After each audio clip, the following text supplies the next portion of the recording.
I hear some chuckling. That's good. So you have immediately recognized the face on the screen. Yes, it is Alfred E. Newman, the fictitious mascot and cover boy of Mad Magazine, published from 1952 to 2019.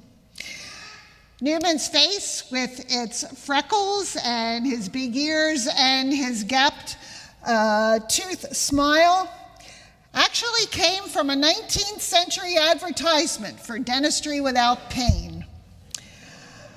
When Al Feldstein took over as editor of Mad in 1956, he decided that the face of Mr. Newman here was perfect for a visual logo for the magazine. Feldstein wanted him to be lovable, with intelligence behind those eyes, but also a sort of devil-may-care attitude.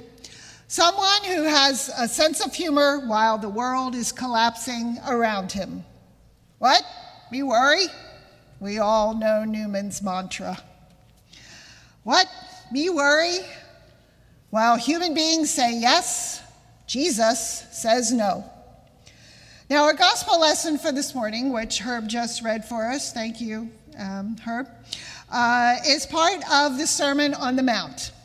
And Jesus is teaching his disciples about the kingdom of God and living a godly life. This teaching about worry begins just a few verses earlier than what we heard this morning. Jesus addresses what have been the worries and anxieties of human beings since time immemorial. What we put in and on our bodies, basically what we will eat, drink, and wear. For the disciples and anyone else who was within earshot listening to Jesus' teaching that day, life was, to say the least, uncertain. The Jews lived under Roman rule. There was internal political and religious tensions, political unrest.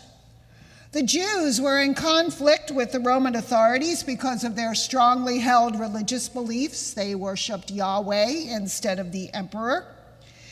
They held out hope of a Messiah to come and defeat the Romans and rescue them from oppression. 10% of the population was born into nobility, indulging in a lavish lifestyle. 90% worked in the fields or plied their trade on the waters as fishermen. Taxes were at 50 to 60% of what the people grew or owned, and that was used to boost the wealth of the rulers, not as a help or a safety net for the most vulnerable, as we do today, or at least attempt to do. Jesus was born essentially into a third world context under military dictatorship. What, me worry? Heck yeah, Jesus, they say, I'm worried. What else would I be? But Jesus tells them that's not the way to be. Don't worry about all that, Jesus says. Your possessions can be lost or stolen. Worry and anxiety can steal the light from your eyes and from your life. You can't serve two masters at one time. You will either love the one and hate the other, or you will be devoted to the one and despise the other. You cannot serve God and your possessions at the same time. Therefore, I tell you, do not worry about your life, what you will eat or drink, or about your body, what you will wear. Is not life more important than food, and the body more important than clothing? Check the birds of the air, people. They don't work or gather or store food, but God still feeds them. Are you not of more value to God than they? And take a gander at those gorgeous lilies that grow in the field. They don't work. They don't spin cloth to make clothing, and yet they are more beautiful than King Solomon in his finest robe. And if God clothes the grass that's in the field, which is here today and gone tomorrow, will God not clothe you as well? Where is your trust? Where is your faith? It seems the things that were a concern for the people in Jesus' day have not changed as we contemplate our present-day lives. Why is it that human beings worry? Is it fear? Fear of the unknown? Fear that God has forgotten us and left us on our own? Do we worry because we think that we live in a time of scarcity and self-preservation? That we need to get ours, whatever that is, before anyone else does? After all, there's only so much of everything to go around. Not enough for all the people in the world. Hoarding toilet paper during COVID comes to mind. A little silly, but I think you get the idea. Do we think that we live in times as uncertain as those of Jesus' day? Do we worry because while we may want God to be in control, we think that God is not up to the task? If that is the God that we place our faith and trust in, then our God is too small. A God that is made in our image and not the God in whose image we are made. Another reason I think we worry and grow anxious is that we have the head knowledge that God is in control, but it hasn't reached our hearts yet. We're told 365 times in the Bible, once for every day of the year, not to be afraid. And that through Jesus, God gives the peace that only God can give, not the world's peace. And that God knows what we need. And if God cares so lovingly for creation, then God will certainly take care of us. The heart needs to catch up with the head. God has chosen us. God is with us. I am your God, who will strengthen you and help you to stand and not be afraid. Now, what better place than church to come clean with confession? I come by it honestly. My grandmother had it. She passed it on to her daughter, who was my mother, who passed it on to me. It is the worry gene.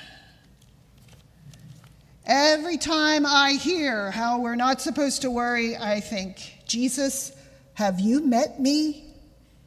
You know that this is not easy for me to do.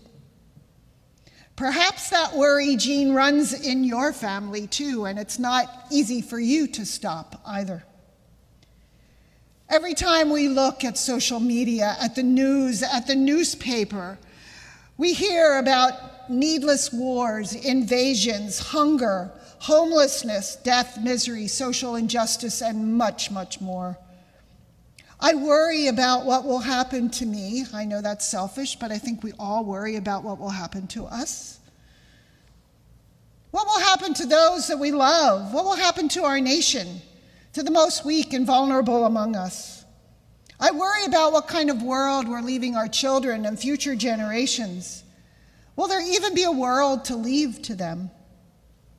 It seems somebody's finger is always hovering over that nuclear button, ready to press it at the least provocation. Jesus says that none of us can add an hour to our lives by worrying. Worrying destroys our lives. It takes years away from us. It doesn't add years to our life, and it does not add life to our years. St. Augustine said, "Our hearts are restless until they rest in you." Now, there will be those times where normal worry invades our day. A job interview, a test in school, a doctor appointment. This can help us in a way, this kind of worry. It causes us to study, to be prepared, to take better care of ourselves. It's the other worry that's being addressed this morning. Worry that robs us of our dignity, destroys our self-worth, makes us forget who we are and whose we are.